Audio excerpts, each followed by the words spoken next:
começou a gravar. Então, as revoluções que motivaram o romantismo foi a Revolução Francesa e a Revolução Industrial. Revolução Francesa, né?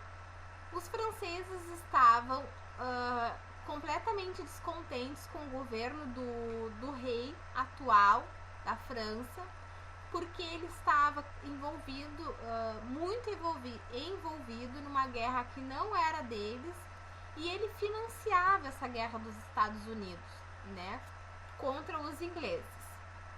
E aí o que aconteceu? O rei da Espanha tirava o dinheiro da Espanha, dava para financiar da França, dava para financiar a guerra que não era deles, enquanto isso a maior parte da população morria, tá? Quem é que pagava os impostos franceses? Apenas as pessoas que eram comerciantes, que hoje a gente chama de burgueses, né? Somente os burgueses que faziam dessas mercadorias impostos. Quem era muito rico estava no topo da pirâmide, como por exemplo o clero, a igreja, a nobreza, que são os reis e todas as pessoas que moram junto, né, lá à corte do rei da França. Todas as pessoas não pagavam impostos. Pagavam impostos apenas os burgueses. Aqueles que eram comerciantes, aqueles que sobreviviam do comércio ou de bancos, eram pagados.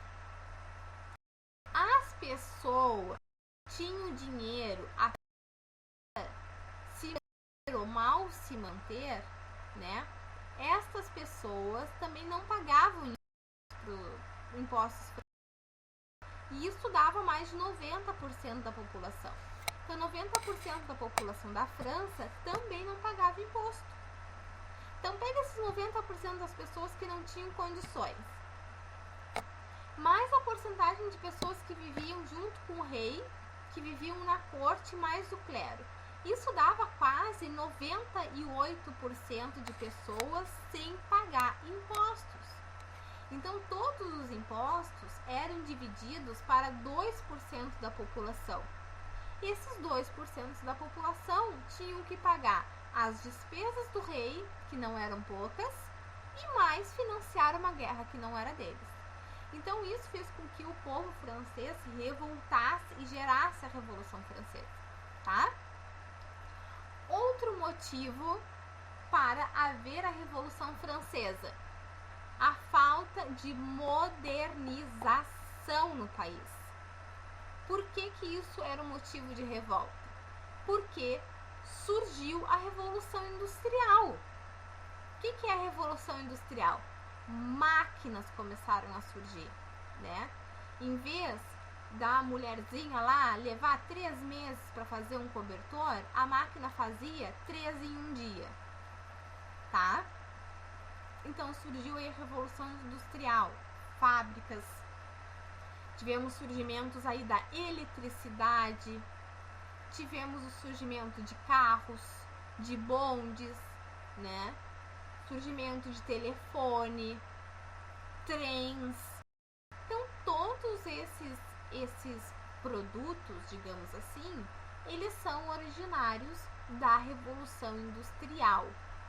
E aconteceu o que com a Revolução Industrial?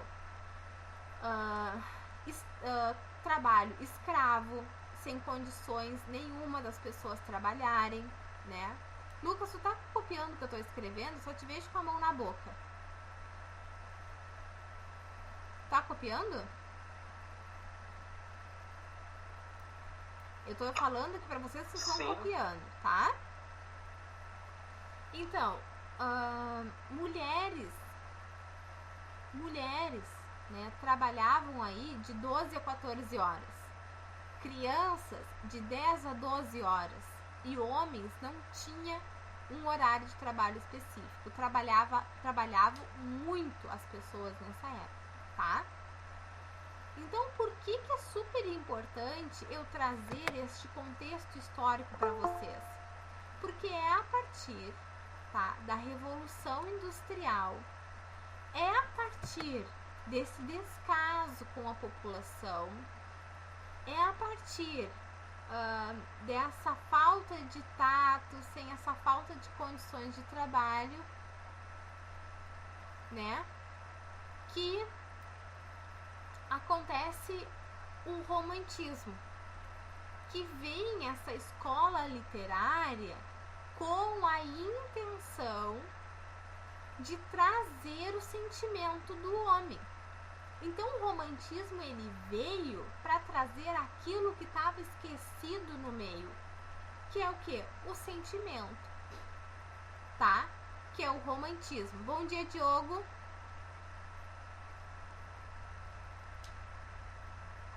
Bom dia.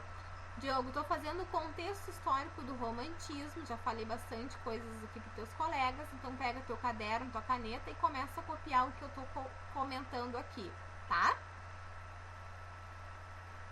Tá bem. Fazer o exercício de copiar, vocês entenderem o que eu tô falando e copiar com as palavras de vocês. Vocês estão no 2º ano do ensino médio, quase finalizando, e isso é algo que eu venho trabalhando com a turma há um tempo, tá? Então veio o romantismo para aflorar esse sentimento que era esquecido. Porque o homem, neste momento, ele só é visto como uma carga de trabalho, não é visto como uma pessoa, né? Os sentimentos do homem é esquecido, é descontextualizado, tá bom? Bueno, quais são as características do romantismo?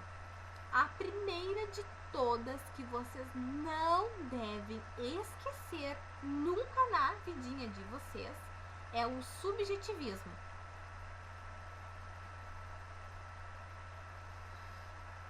Subjetivismo. Aí vocês vão colocar o olhar do eu lírico e do narrador é subjetivo. Narrador em primeira pessoa. Tá? O olhar do eu lírico e do narrador em primeira pessoa é subjetivo. Por que ele é subjetivo? Porque há sentimentos, né? Algo, quando a gente diz assim, gente, sejam mais objetivos, por favor, é sem delongas, sem trazer muitas coisas pro meio. Seja mais objetivo, seja mais direto, tá? E para a literatura é isso, a subjetividade. É um narrador em terceira pessoa contando, né, um fato sem colocar os seus sentimentos. Agora, a subjetividade é o narrador contando a sua própria história, colocando os seus sentimentos. É o eu lírico falando o quanto ele ama aquela mulher, o quanto ele a deseja, colocando os seus sentimentos para que todos nós saibamos o que ele sente, tá? Então isso é o subjetivo, tá bom? Bueno, que mais que eu posso dizer para vocês desse contexto? Deixa eu pensar, deixa eu ver aqui minhas anotações.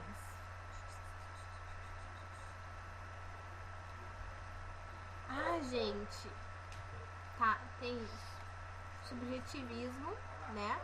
Vamos ter aí outro aspecto. A idealização da mulher amada. A idealização da mulher amada. Ou do homem amado. Pode ter também? Pode. É um pouco mais raro, mas existe, tá? Então, a idealização da pessoa amada. O que a gente quer dizer com idealização da pessoa amada? O que eu quero dizer com isso?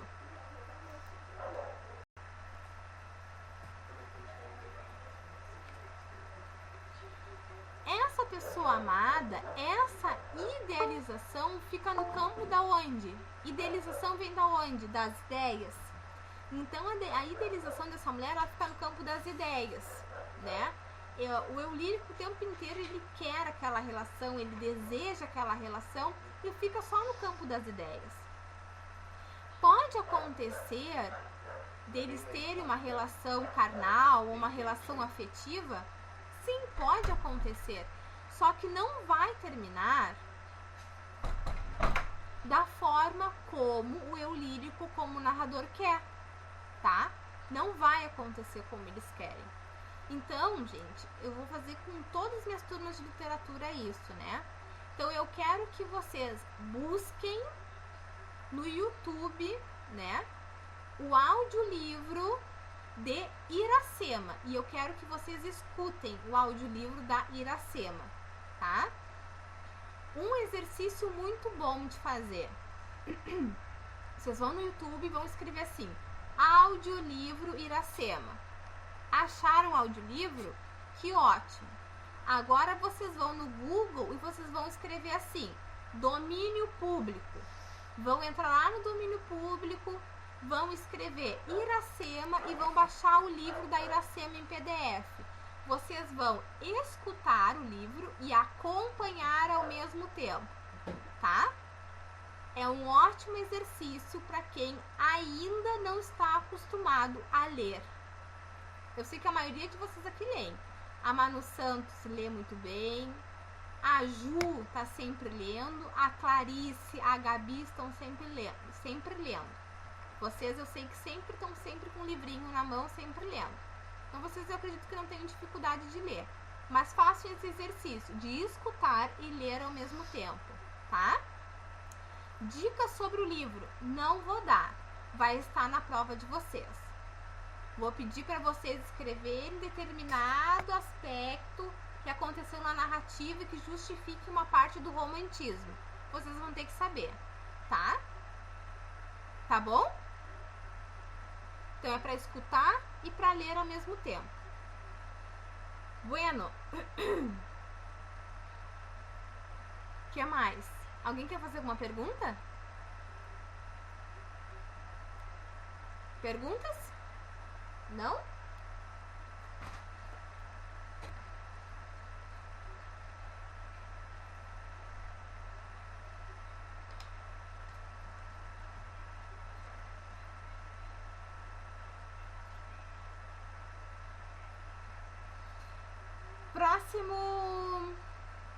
Próximo aspecto. Doenças da alma.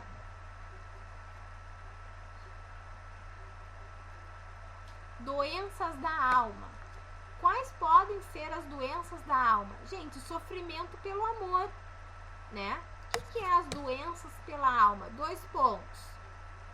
Busca pelo amor, sofrimento por amor,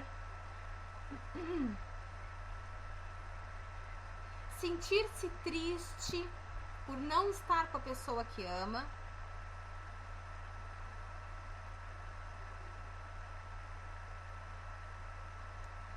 apelo irracional, ou seja, eu prefiro morrer do que não ter a relação das minhas ideias com a pessoa que eu amo, tá?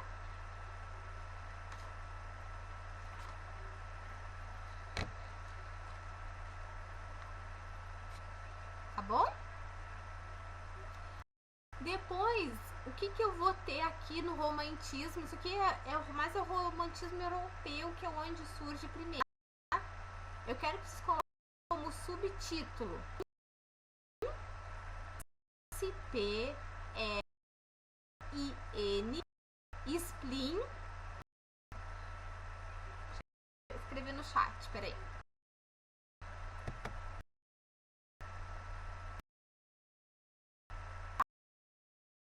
Tá, gente?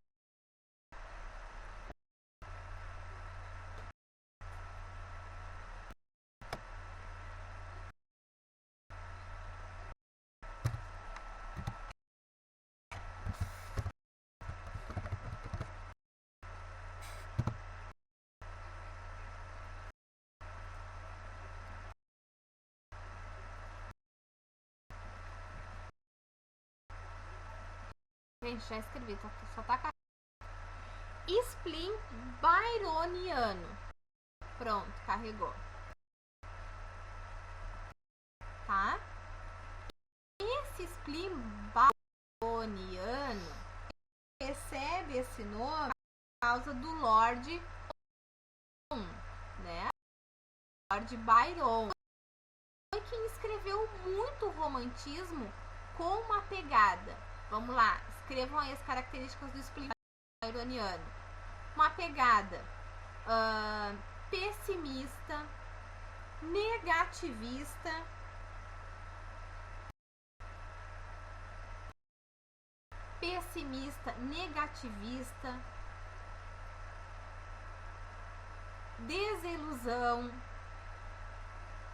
desilusão, tédio,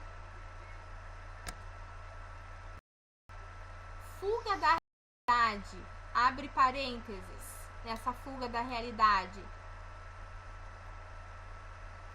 momentos, escreve entre parênteses, momentos narrados da infância. Quando vocês lerem uma poesia ou uma obra que lembra da infância, tá? Esses momentos são de fuga da realidade. Ele não tá vivendo o presente, tá vivendo o passado. Fuga da realidade, tá bom? Próximo. Ultrarromantismo. Isso é tudo dentro do spleen byroniano. Ultrarromantismo.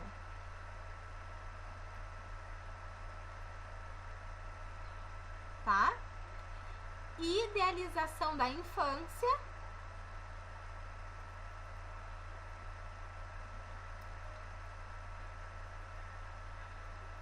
Mulheres puras e virgens.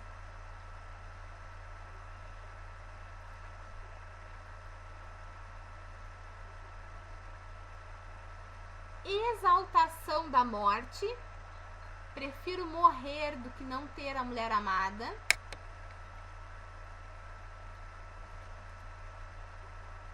Estado de melancolia. O que é melancolia? É um estado em que une a saudade mais uma tristeza, tá? Aquele estado melancólico, tá? De tristeza, com saudade, tá? Tem pessoas que vão pra praia, olham o mar e se sentem bem, se sentem revigoradas, se sentem em paz. Tem outras pessoas que já se sentam na beira do mar e sentem assim uma tristeza, algo que vem assim pesado. Esse sentimento de pesar, de tristeza para olhar o mar é uma melancolia, tá? O que mais? Crise existencial.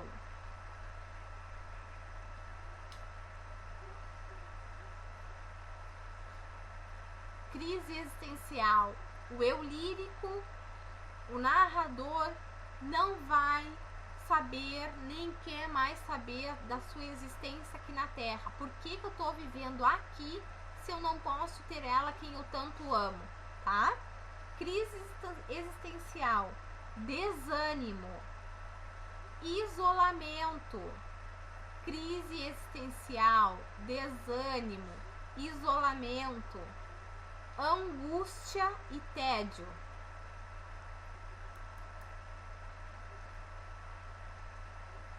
Isso tudo são características do ultrarromantismo que está dentro de quem? Do spleen byroniano, tá?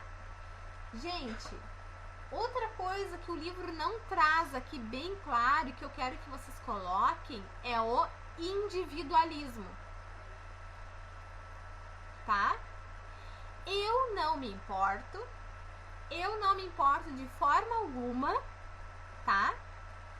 Se o Diogo vai se sentir mal com a minha situação. Tô pouco me importando com o Diogo. É isso que eu quero e ponto, tá? O Diogo tem uma namorada e aí a namorada dele está toda cheia de sentimentos, envolvida, que só quer o Diogo, e não se importa com os sentimentos do Diogo, não se importa se ele está correspondendo a ela do mesmo jeito. Não se importa. É o que ela quer. É o individualismo dela, tá? São só os seus desejos e as suas vontades. São os seus sentimentos que valem. Não vale os sentimentos do outro, tá? Sofre sozinho. quer viver o amor sozinho com a pessoa, tá? Sem se importar com as outras pessoas, tá bom?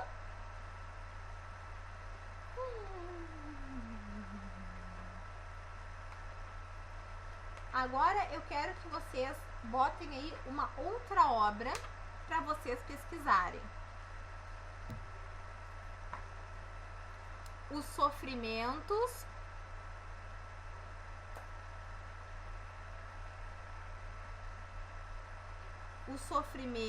do jovem Werther.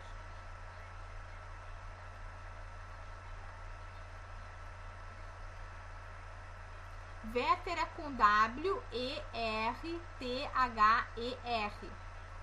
Werther. W-E-R-T-H-E-R.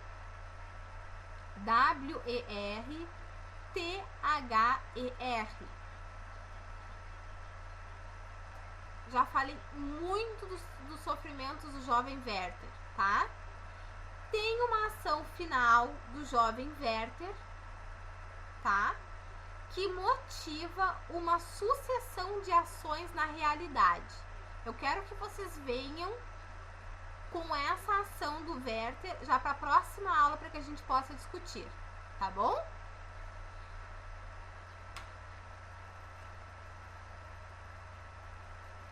Gente, romantismo em Portugal. O que acontece no romantismo de Portugal? Vai ser lá que vão ser divididas 3 gerações do romantismo. 3. Tá? Escrevam aí. Romantismo Portugal, 3 gerações.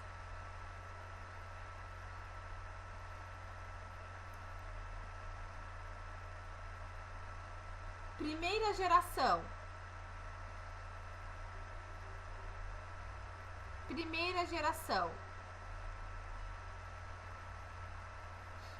Todo século XIX, gente. Romantismo aqui todo século XIX, tá? A primeira geração do romantismo em Portugal, ela introduziu a estética literária.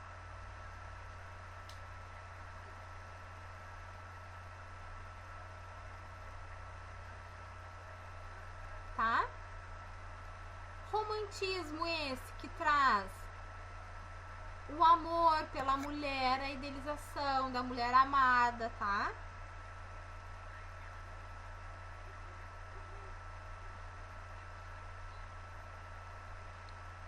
Segunda geração, aparece o ultra romântico.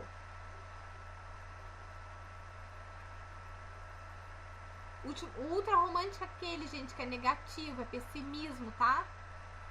Lá do spleen byroniano. Segunda geração.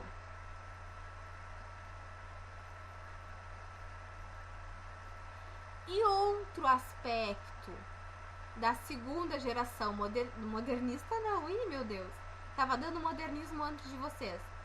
Da segunda geração do romantismo em Portugal, é que eles trazem elementos medievais.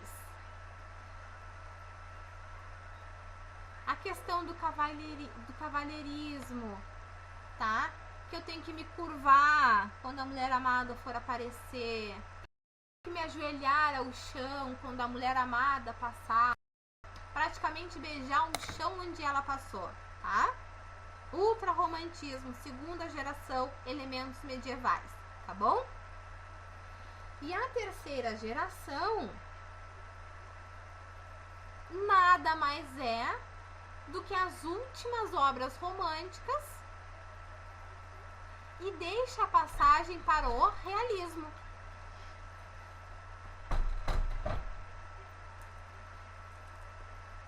Então, gente, estava explicando. Sora, Oi. eu me perdi um pouco. Fala, Ju. Os elementos medievais, eles são da terceira geração ou da segunda? Segunda. Tá bem, obrigada. Nada.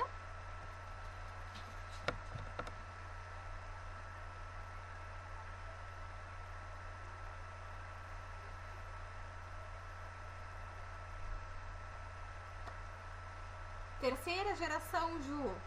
Últimas obras românticas, tá? E abre espaço para o realismo.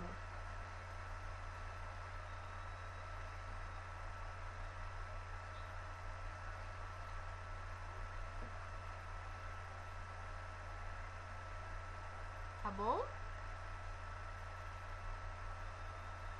Também, obrigada. De nada, Ju.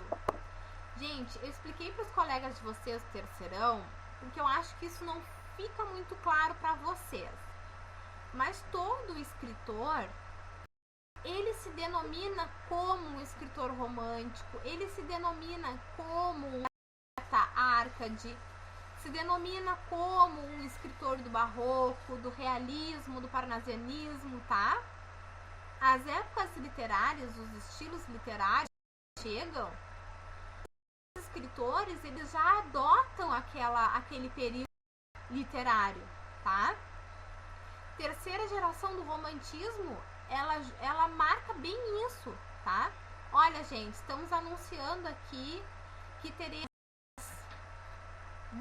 10 livros, obras ainda que se enquadram dentro dos aspectos românticos, mas temos escritores que já estão escrevendo de forma diferente, então a partir daqui nós temos numa outra escola literária que se chamará realismo, tá? Bem marcado, tá? Não é uma coisa assim, olha, as pessoas começavam a escrever e que davam nome para as coisas. Não. Começavam a surgir as primeiras leituras, os primeiros textos, e ali naquele momento eles já definiam, ó, somos românticos, tá?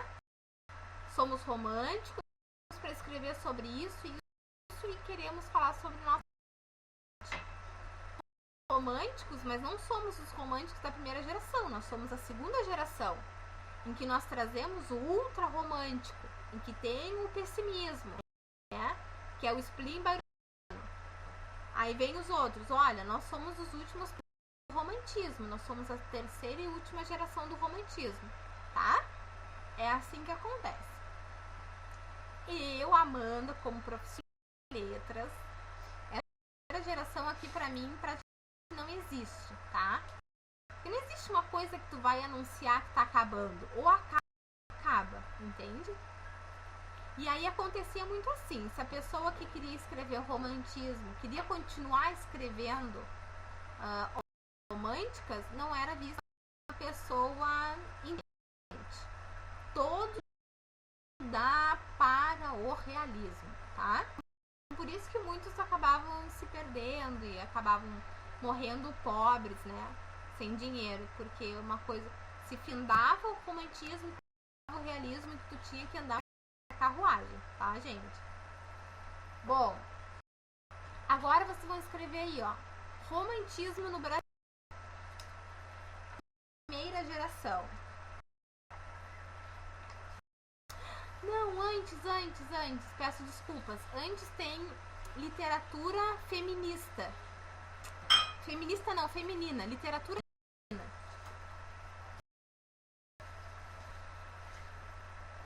Literatura feminina. Vocês vão escrever aí Jane, sim, Jane, Jane, Austen, Austen, se eu não me engano. Deixa eu procurar aqui.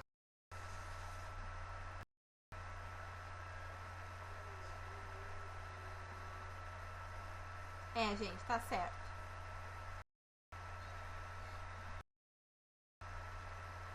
U-S-T-E, Jane Austen.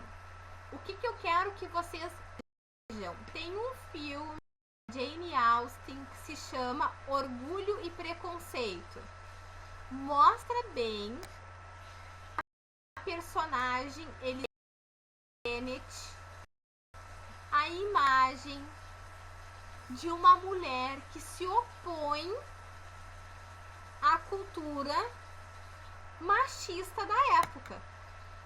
Embora ela não consiga fugir de algumas coisas, ela se opõe a muitas como é que eu posso há muitas convenções que valorizavam apenas o pensamento e o desenvolvimento do homem, tá? Do homem, que eu digo sexo masculino, tá? Tá bom? Gente, tudo isso que eu tô pedindo pra vocês, eu já trabalhei com vocês durante o ano inteiro, tá? Então agora vocês estão nos últimos tempos, vocês vão ter que isso tudo vai cair na nossa prova, tá? Bom, eu pedi já pra vocês verem Iracema.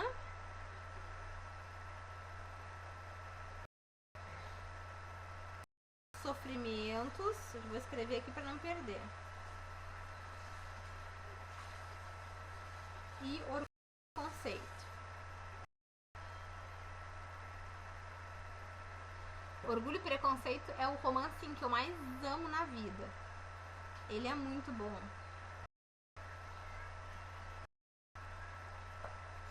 Tá?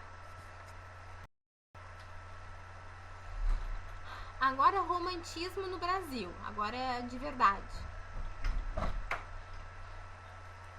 Gente, e o filme Orgulho e Preconceito, eu li o livro e vi o filme mais de 500 vezes. E quando eu falo que eu já vi mais de 500 vezes, eu não tô mentindo. Já vi muitas vezes o filme e já li umas 4 ou 5 vezes o livro. Porque assim, olha, é um romance que eu amo mesmo. Não tentem me enganar, porque é a caixinha. Cumprimentos do Jovem Werther também, eu já li 3 vezes. Olha só, quando eu gosto de um romance, gente, eu leio até não querer mais. Eu pareço, você sabe, que vê desenho repetido. Eu faço isso. Então, romantismo no Brasil, primeira geração. A primeira geração do romantismo no Brasil, ela é ufânica. O que é ufanismo? O que é essa geração ufânica? O que é ufanismo? Exaltação exagerada pela tá? Exaltação exagerada pela a gente vai ter aqui na primeira geração romântica. Eu acho que eu tô falando modernista. Não tô? Acho que eu tô falando, mas é a primeira geração romântica no Brasil. O ufanismo. E depois a gente vai ter o índio, a figura do índio como um cavaleiro.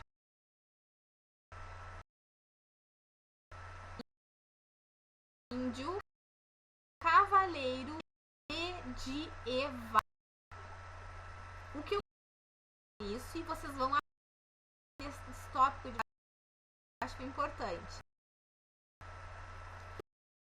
Medieval, aquela figura guerreira ia para batalha, vivos que defendiam a lei. O cavaleiro medieval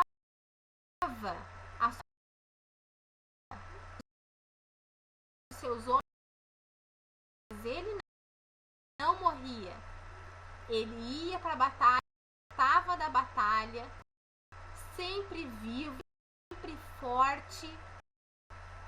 A sua fé nunca mudava, nunca se abalava. Ele ia e voltava para a guerra, sempre durão. Tá? E aqui na geração romântica, ele vai ter esse aspecto. A figura guerreira não desiste, que luta pelos seus ideais, luta pelo que quer. Contra quem? Iracema. Tá, gente? Iracema.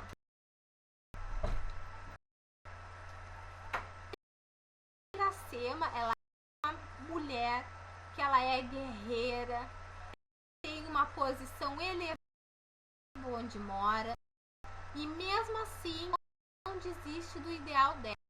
Não se esqueçam que isso é um período romântico. O ideal dela não é ir para a guerra para sua tribo. O ideal é outro, tá? Então, nisso, anotem para saberem da prova. Figura do índio, outro tópico. Figura do índio com busca da identidade brasileira.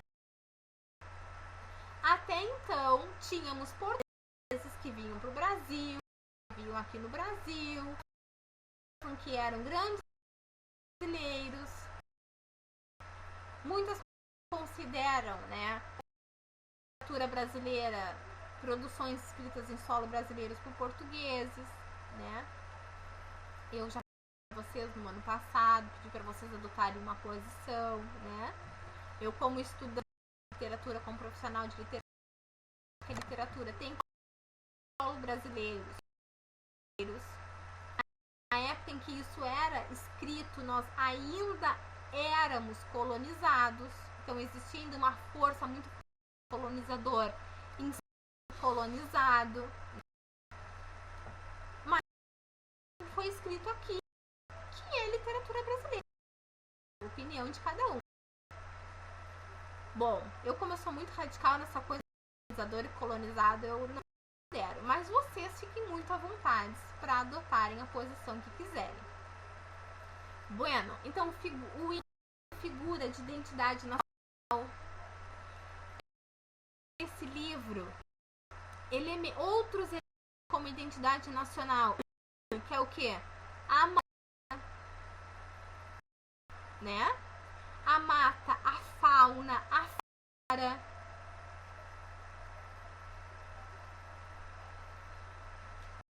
Os costumes indígenas.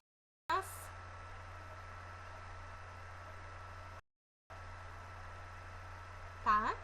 Isso tudo vocês têm que pontuar em Iracema.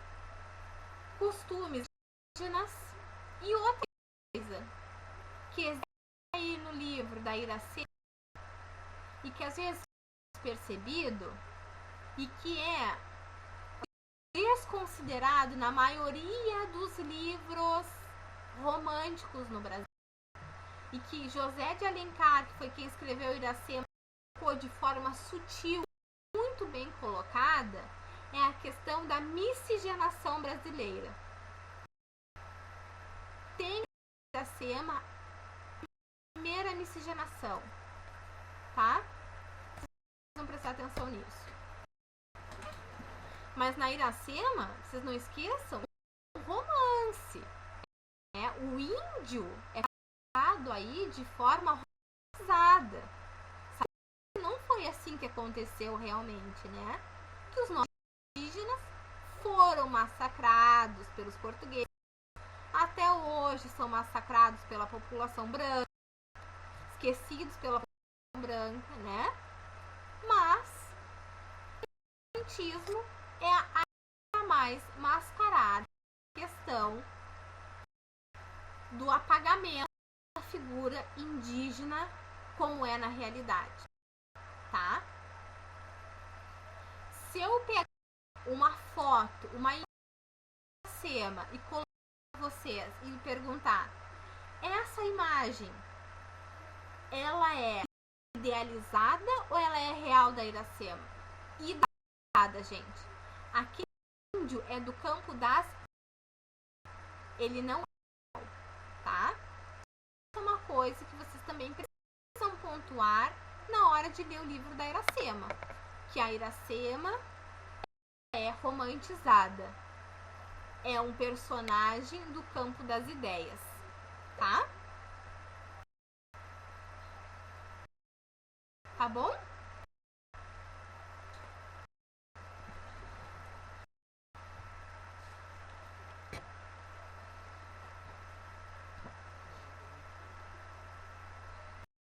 Deixa eu ver se eu esqueci de alguma coisa. Vou colar aqui.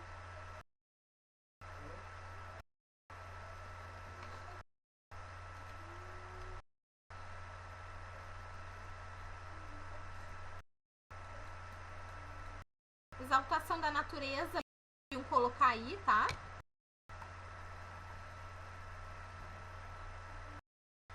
Exaltação da natureza para trazer essas mais. Não é só que existe palmeira, existe sabiá. É exaltar a palmeira, exaltar o sabiá, tá? Na minha terra tem palmeiras, canta o sabiá. As aves que gorjeiam não gorjeiam como lá. Ou seja, todos os animais que existem lá no Brasil só existem no Brasil, não vai existir em lugar nenhum. As minhas palmeiras, tá? Então, das belezas da nossa natureza brasileira. Um aspecto que tinha me esquecido, e você precisa colocar, é a questão religiosidade.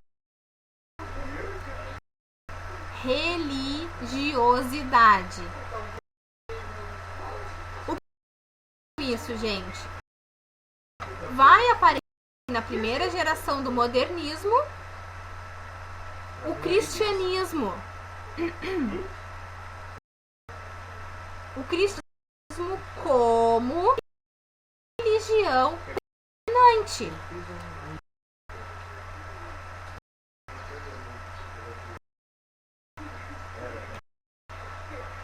E se opõe o cristianismo, né? Ele se opõe ao paganismo. Paganismo. O que é isso, gente? Cristianismo, cultura dos brancos, dos portugueses. Paganismo, cultura indígena, dos índios, tá? Os índios que não eram catequizados, não conheciam o cristianismo, eram tidos como cristãos, porque eles não acreditavam no Deus deles. E para que acontecesse, porque o cristianismo é, tá? Isso aí vocês têm firmezinho, né? E a aplicação é isso. Tá bom? Segunda geração no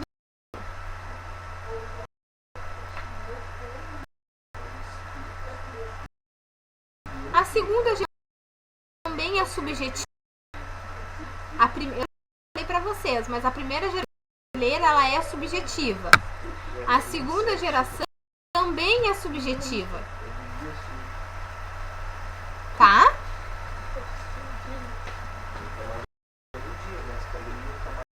Fuga da realidade.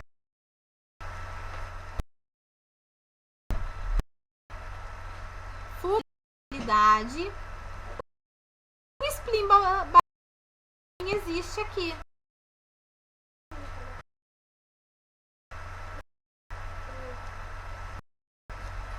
Tá? Então a segunda geração do autismo aqui no Brasil é igual à geração que nós do spleen byroniano.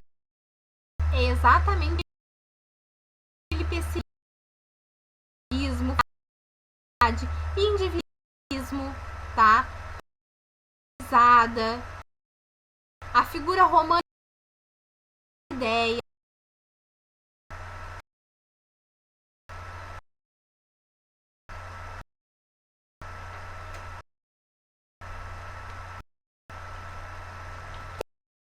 Terceira geração no Brasil,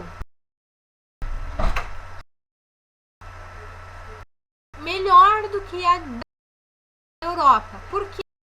Porque aqui a geração romântica perde esse romantismo platônico, né? O romantismo romântico, ultrarromântico,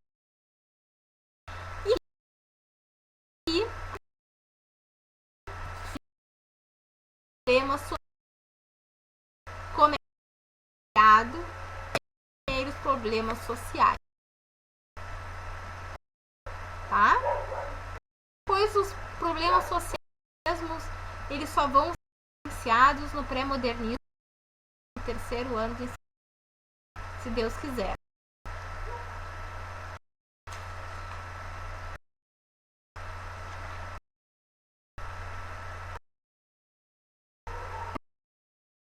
Pergunta.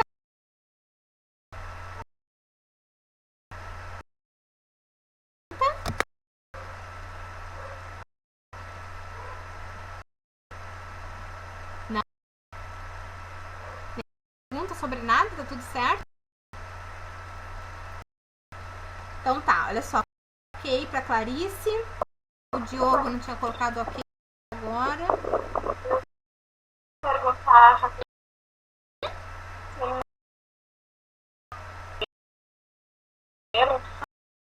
Elementos medievais só na instrução. Quais elementos, Ju?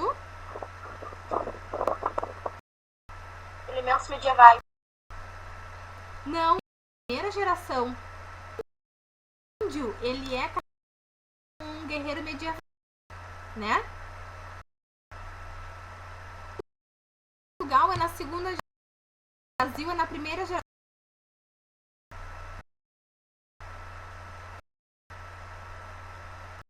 Entendi, tá bem, obrigada. Ju. Então coloquei ok para Clarice, Diogo, a Dudeira, Fernando, Frederico, Gabriele, o Henrique chegou ok, a Lohana chegou depois, Manu, Santos, Manu Garcia, Stephanie, Evelyn, alguém? Falta alguém? Não, né? A sessão do Fernando, eu me despeço de todos vocês. Desejo um Feliz Natal para vocês, para a família de vocês. Que vocês tenham uma vida muito feliz, dança, muita paz, tá?